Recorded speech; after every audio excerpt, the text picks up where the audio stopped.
Amados irmãos e irmãs em Yahushua o Cristo, aqui é Evangelista Pérsia Ferreira, hoje com o tema livramento ou libertação.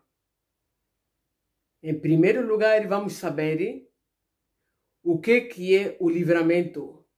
O livramento é a ação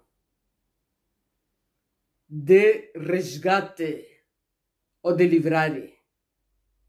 O livramento é um processo que tem o tempo designado.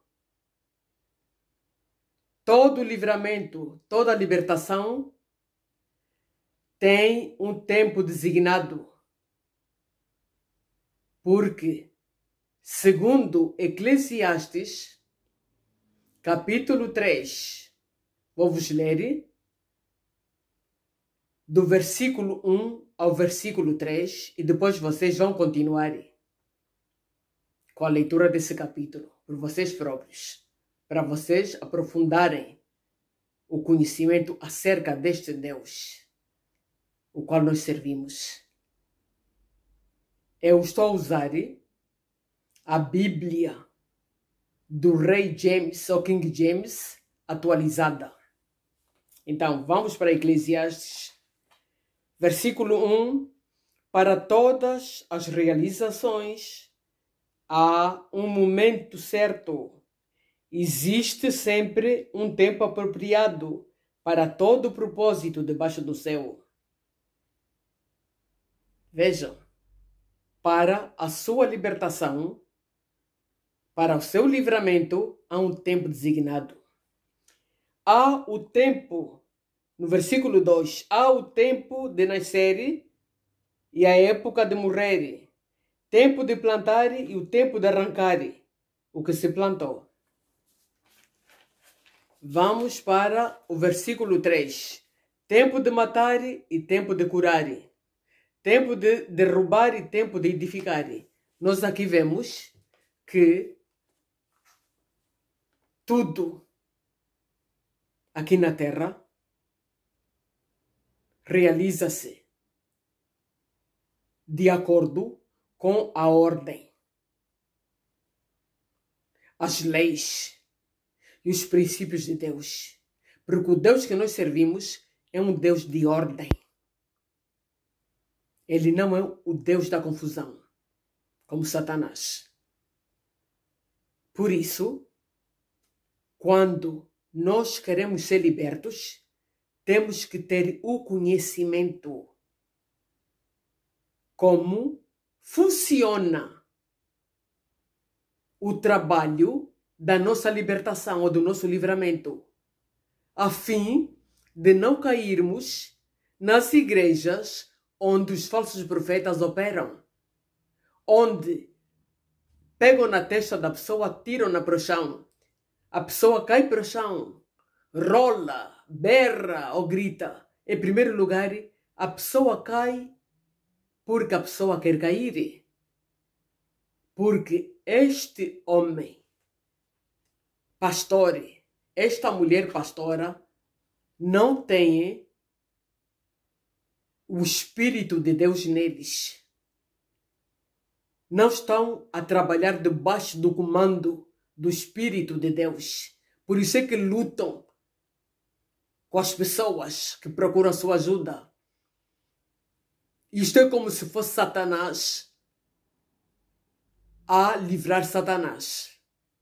Porque para livrar alguém, quando o pastor está debaixo do comando do Espírito de Deus, não precisa de lutar com ninguém. Apenas pronuncia o comando como Cristo fez. Ele falava para os espíritos.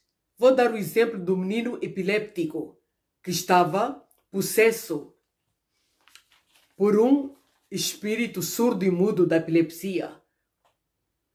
Isto está em Marcos, capítulo 9, versículo 25. O Senhor apenas disse: espírito surdo e mudo, sai dele. e não voltes a entrar nele. Espírito surdo e mudo, eu comando-te. Sair dele e não voltes a entrar nele. Logo, o Senhor não agarrou o menino e fazer isto e aquilo. Como temos estado a ver, agarrarem as pessoas e a fazerem este teatro. Eu chamo isto um autêntico teatro, uma palhaçada. Logo, meus queridos irmãos e irmãs, vocês que se encontrarem debaixo da opressão satânica, o que é, em primeiro lugar, uma possessão satânica? É o domínio de um demônio, de um espírito sujo, de um diabo sobre a vítima. E a vítima pode ser um homem, uma mulher ou uma criança. Até mesmo animais, porque eles também possessam animais. Porque este domínio, este tema, este tópico de libertação ou livramento é muito vasto. Por isso, vou avançar o principal, que eu quero que vocês, o básico, que eu quero que vocês aprendam hoje. Ou seja, estejam informados. Então, quando a pessoa está debaixo da opressão demônica, a pessoa muda de personalidade. A sua personalidade fica fragmentada. Faz julgamentos sem fundamento. Faz acusações que não são verdadeiras. Toma para si própria decisões não autênticas. Como, por exemplo, não querer vestir a sua roupa. Deitar fora a sua roupa. Rasgar a sua roupa, rasgar a roupa dos outros, deitar fora o que é dos outros. Por isso, atitudes absurdas, anormais. Isto significa que a pessoa está debaixo do domínio de um espírito iníquo, de um demônio. É assim que nós sabemos que esta pessoa precisa de se livrar. Precisa de uma libertação. Isto não é caso de hospital. Isto não é caso de medicamentos. Eu vou falar do homem da Gadarena que estava possesso por uma legião de demônios. Esses demônios, quando viram Yaúcha, eles gritaram: o que que tu queres conosco, filho de Deus, se ainda não chegou o nosso tempo? Porque eles sabem que é um tempo deles para serem destruídos. E então, o filho de Deus estava aí. E eles até pediram que o Senhor os mandasse para os porcos. Os porcos, o Senhor aceitou, mandou-os para os porcos. Quando libertou o homem da Gadarena, os porcos foram todos lançar-se no mar. Então, isto é para dizer que o demônio ou o diabo, quando possessa a pessoa, por que estou a falar do homem da Gadarena? Por causa da atitude, para nós sabermos quando é que é uma possessão satânica. O homem da Gadarena não queria vestir-se, andava nu, cortava-se com pedras, vivia nos túmulos ou vivia entre túmulos e chorava. Por que ele chorava? Ele chorava porque no seu inconsciente, no seu subconsciente, ele sabia que ele estava numa condição que não era apropriada a ele. No entretanto, uma força iníqua, superior ao seu ser, estava a oprimi-la, a forçá-la a fazer o que ele estava fazendo. Por isso é que ele chorava. Porque apesar de estar numa possessão de um demônio, o espírito que Deus lhe tinha dado, ou o espírito que Deus nos deu, é completo, é perfeito, é inteiro. Por isso, mesmo debaixo da opressão satânica, o nosso espírito sabe que não é essa a posição em que nós temos que estar. Logo, este homem, as atitudes que tinha naquele tempo e o que se passa ao dia de hoje, pessoas que têm as mesmas atitudes que o homem da Gadarena tinha. Portanto, vejo o homem da Gadarena com o que eu vejo hoje na sociedade atual. Quando as pessoas estão debaixo de uma pressão satânica, têm atitudes comuns, fazem as mesmas coisas. Então, isto não é caso, eu chamo isto a esquizofrenia, o espírito da esquizofrenia. Porque as pessoas que têm o diagnóstico da esquizofrenia, da psicose e da paranoia, é mesmo assim que reagem. Logo, aqui, o hospital e os medicamentos não são chamados porque é espiritual. E o espiritual resolve-se com o espiritual. Então, vamos avançar para dizer-te que não procures pessoas erradas. E tenha cuidado com as pessoas que impõem as suas mãos na sua cabeça. Porque esse mesmo falso profeta vai te trazer mais problemas, mais miséria, em vez de libertação. E essa miséria não será só para ti, será também para oprimir os teus filhos. Porque o processo da libertação não se passa ali, no momento. Eles arranjam atores, eles pagam os atores. Quando eles chegam nessa igreja, os atores fazem a sua parte. É por isso que depois disso, dessa sessão dita de libertação, nunca mais vêm ao público para darem o seu testemunho. Porque é mentira.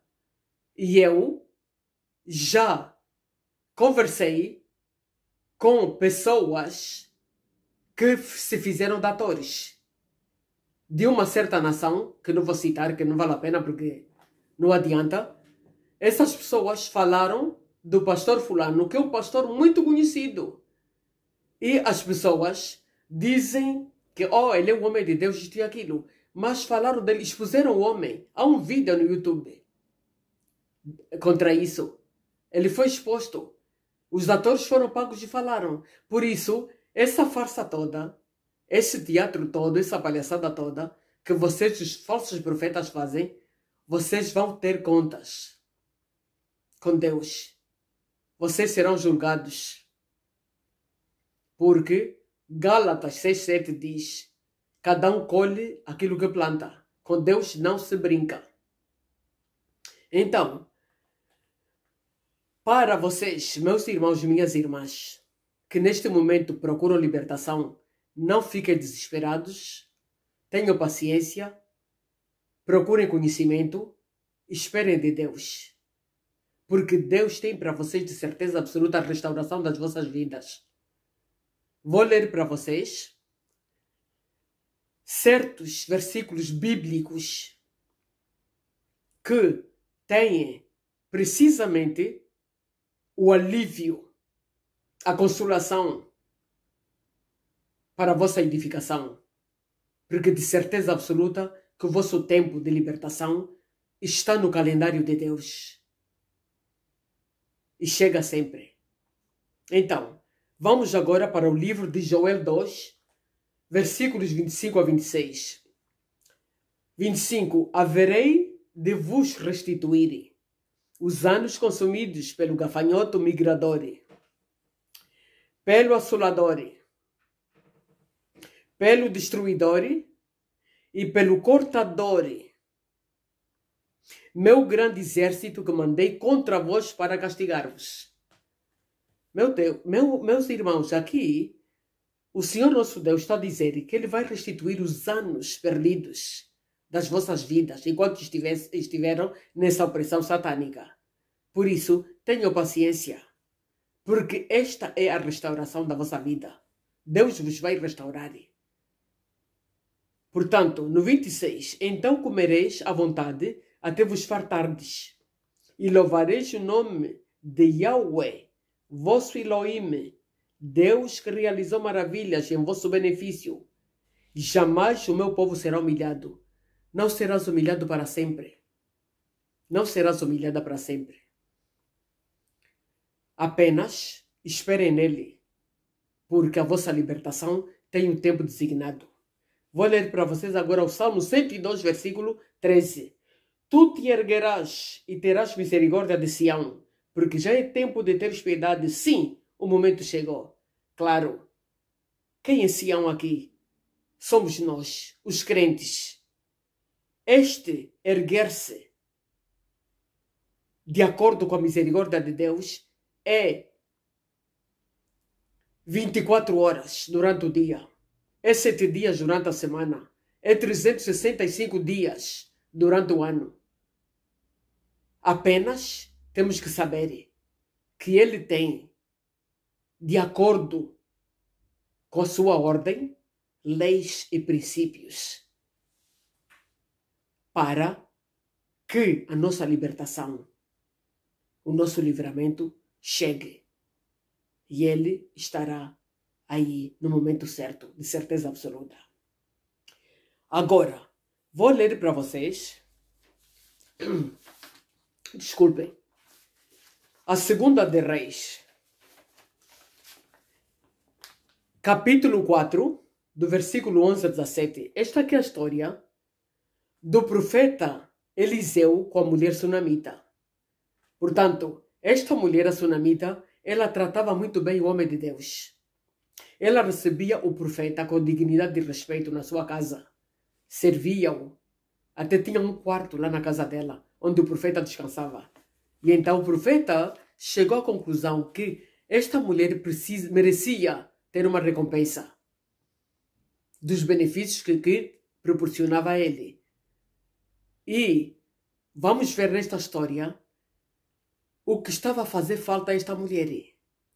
Se o profeta chegou à conclusão que ela merecia uma recompensa, também as tuas orações, o teu jejum jamais serão em vão.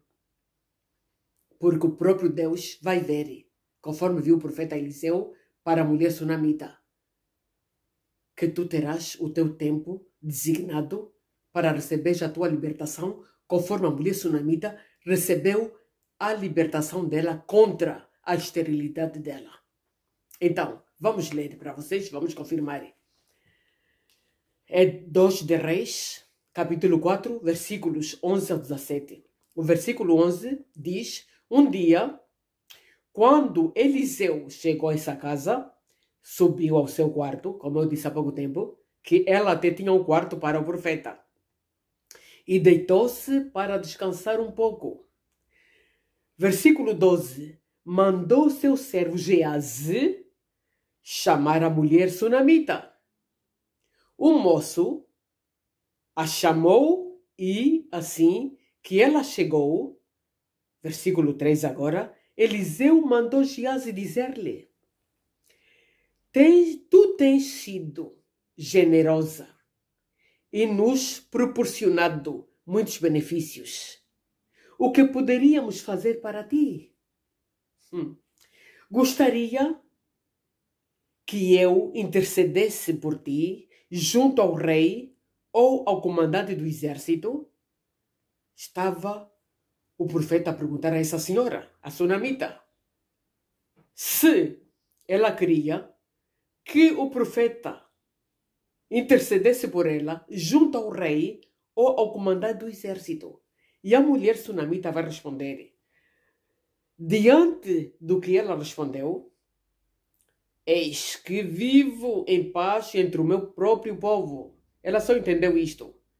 Para ela era: por que haveria necessidade do profeta interceder por ela ao pé do rei e do comandante do exército, se ela vivia em paz entre o seu próprio povo? Eis porque ela respondeu assim: eis que vivo em paz entre o meu próprio povo. Então, vamos avançar no versículo 14. Mais tarde, entretanto, Eliseu perguntou a Geazi o que poderíamos fazer em favor dessa mulher. Meus irmãos e minhas irmãs, imaginem vocês, por exemplo, porque Yahusha, o Cristo, Ele é o único intermediário entre Deus e nós. Imagine o Senhor durante estes anos todos, como meu irmão e minha irmã têm sofrido, escutou os teus lamentos, viu ou escutou as tuas orações, viu o sacrifício do teu jejum quando te submeteste em jejum diante do Criador dos céus e da terra, para que obtivesses a tua libertação. E Ele agora vai interceder por ti ao seu Pai. Como que Ele também a perguntar ao seu Pai o que poderíamos fazer a favor desta mulher ou deste homem. Já viram isto? Já viram como é que isto é grande demais? Não se desespere. Continue a orar. Continue a fazer o jejum. Não é tempo perdido. Não são anos perdidos. Terá tudo de volta. Terá sua vida restaurada. Então, aqui no 14 sempre, mais tarde, entretanto, Eliseu pergunta a Geazi o que poderíamos fazer em favor dessa mulher. E Geazi respondeu: bem, ela não tem filho e seu marido é bastante idoso. Agora, vamos no 15. Então, solicitou-lhe Eliseu, o profeta: vai e chama de novo. Geazi foi e a chamou, e ela chegou até a porta. Agora, versículo 16. E Eliseu lhe declarou, por volta desta época, agora já é o profeta a falar com a mulher sunamita. Isto aqui no versículo 16. Eliseu lhe declarou, por volta desta época, no ano que vem, terás um filho nos braços. Contudo, ela ponderou, não, meu senhor, não iludas a tua serva, ó homem de Deus. Entretanto, no versículo 17 agora, entretanto, assim como Eliseu lhe afirmara, a mulher sunamita engravidou e, no ano seguinte, no tempo certo, deu à luz um filho.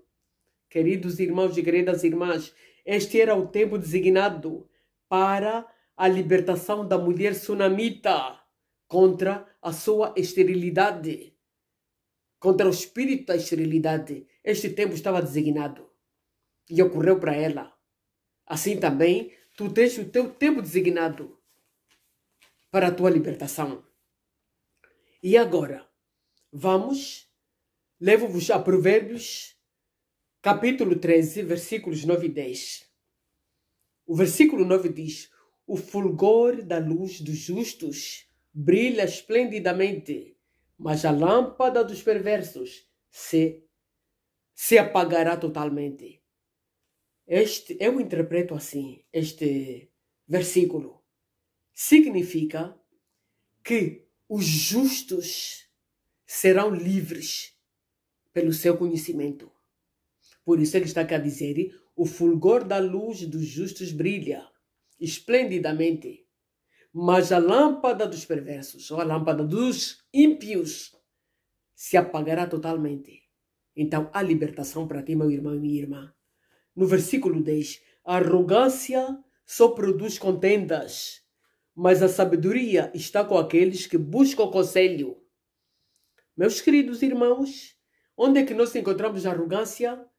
Nas pessoas que brincam com o nosso sofrimento.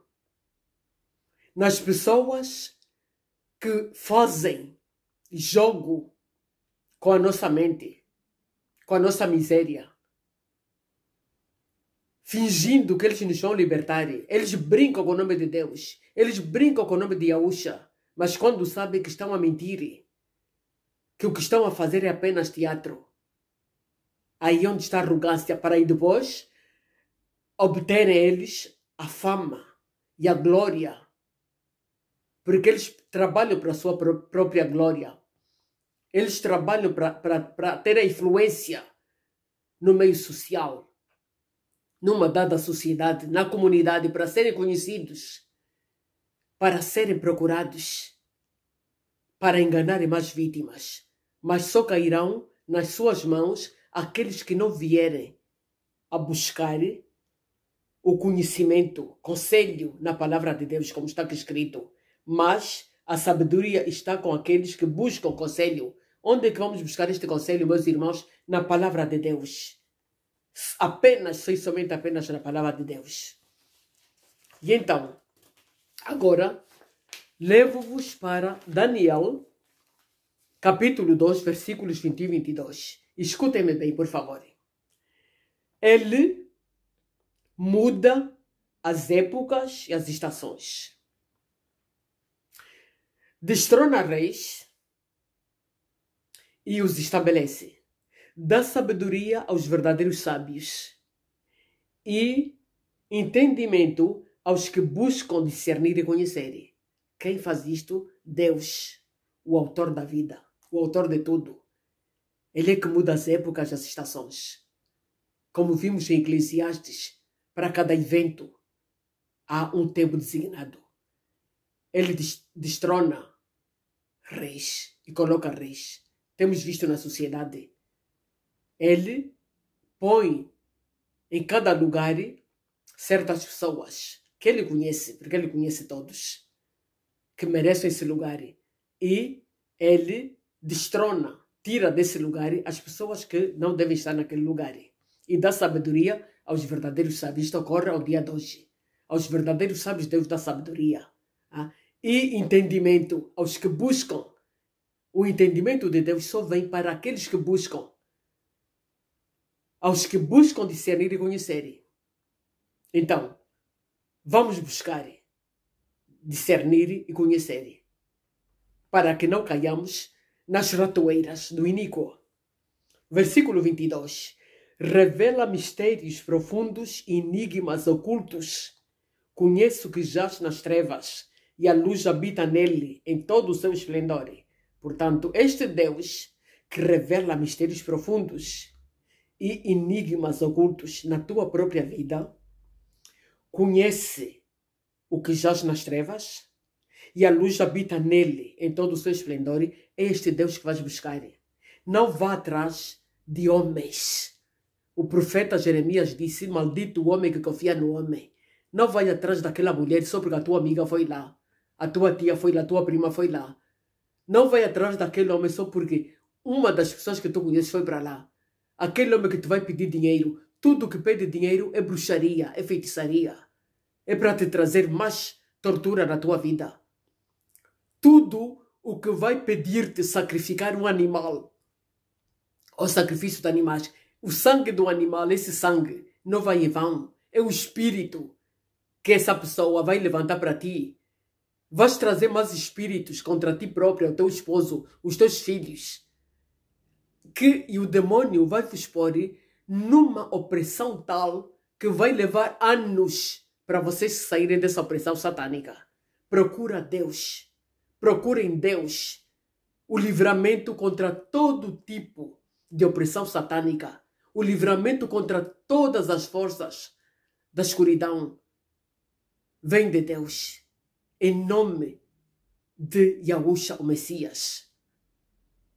O livramento de coisas que foram pronunciadas contra nós. Mesmo quando ainda éramos bebês no ventre da nossa mãe. Há casos desses. Uma mulher está grávida. Como a tal sogra não quer dessa senhora, a tal sogra fala por ali, vai falar com as amigas, vai falar com este, com aquele falatório vai. E toda a gente fica sabendo. Quando a criança nasce com problemas. Por quê? Por causa da língua. Das palavras de certas línguas más. Então, para livrar essa criança desses maus pronunciamentos que foram pronunciados contra essa criança, mesmo antes, muito antes dela nascer, tem que haver livramento pelo sangue da nova aliança, pelo sangue da aliança eterna, o sangue que quebra todo tipo de bruxaria, todo tipo de aliança satânica, em nome de Yahusha, o Cristo. Por isso, não procure aquela mulherzinha, vai te atrofiar a vida.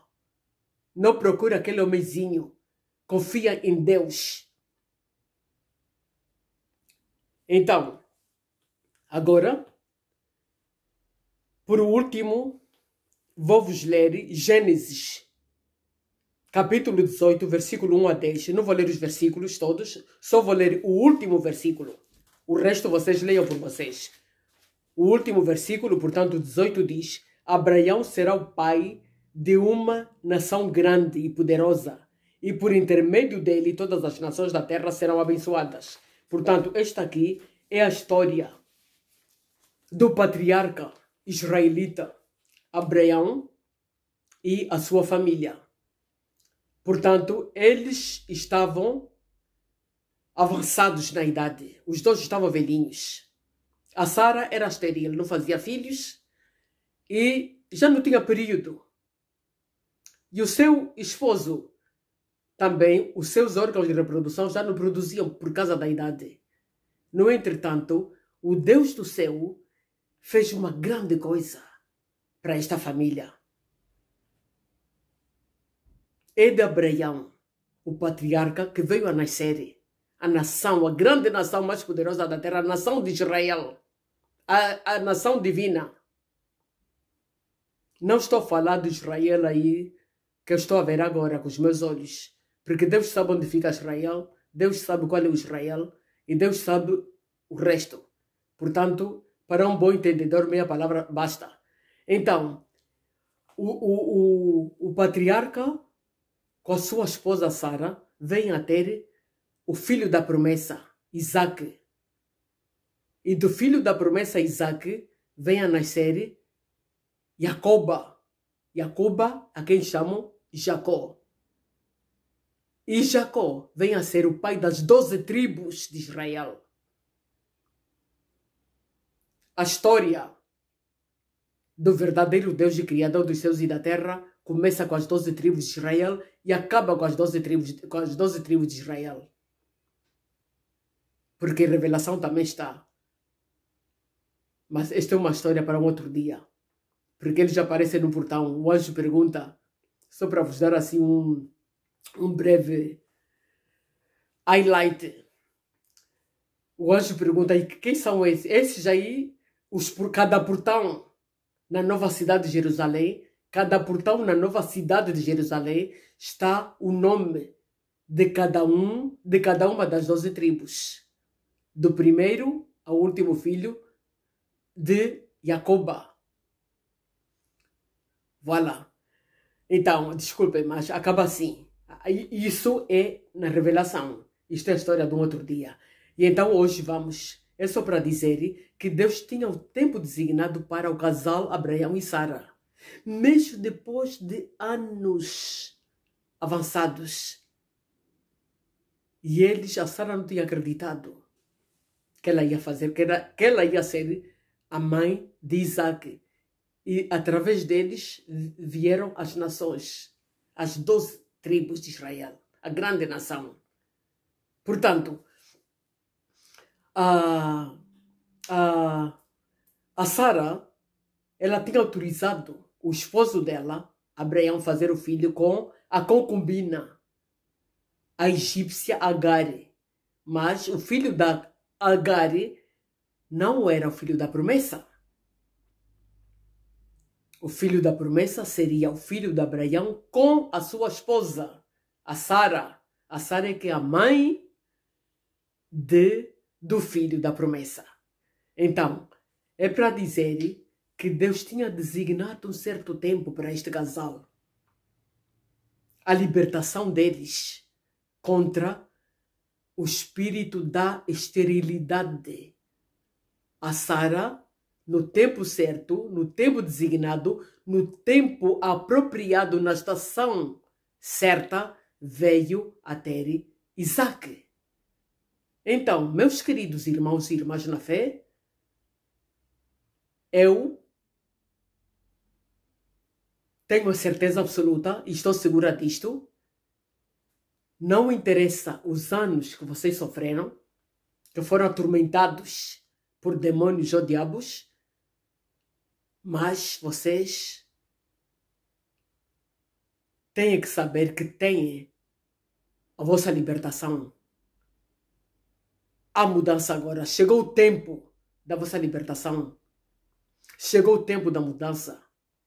E vocês vão agradecer a Deus. Tinha anotado aqui qualquer coisinha, tinha escrito. Então, vou ler para vocês, porque vou acabar agora com o meu tópico de hoje. A história do patriarca Abraão e sua esposa Sara, os dois velhinhos, bem avançados na idade, para terem filhos. Ela era estéril, por isso tinha autorizado o seu esposo a fazer um filho com a egípcia Agari. No entretanto, o filho de Agari não seria o filho da promessa. E vejamos aqui como Deus trabalha. O tempo designado desta mulher Sara estaria no fim, porque a sua libertação tinha chegado. Ela ficou livre. Ficou livre do espírito da esterilidade. Então, meus queridos irmãos, irmãs na fé, vivam na fé. Tenham paciência, não se frustrem. Apenas saibam de uma coisa. Este tempo todo que o meu irmão está tendo esta opressão, Deus está a treiná-lo, está a prepará-lo para uma nova estação da sua vida. Não só vai receber a libertação, mas terá muito mais preparada para a próxima etapa da sua vida. Como aconteceu com a Sara, não só ficou livre do espírito da esterilidade, mas não só teve um filho, mas veio ela a ser a patriarca por detrás da história das 12 tribos de Israel. Então vamos ficar por aqui hoje. Tenham a continuidade do bom dia. Que o Deus do céu realize o vosso livramento, porque Ele vos tem no seu calendário. Ele conhece o momento certo para esta libertação, porque há um tempo designado para a sua libertação. Muito obrigada por me terem escutado. Muito obrigada pela vossa paciência. Até a próxima vez. Shalom.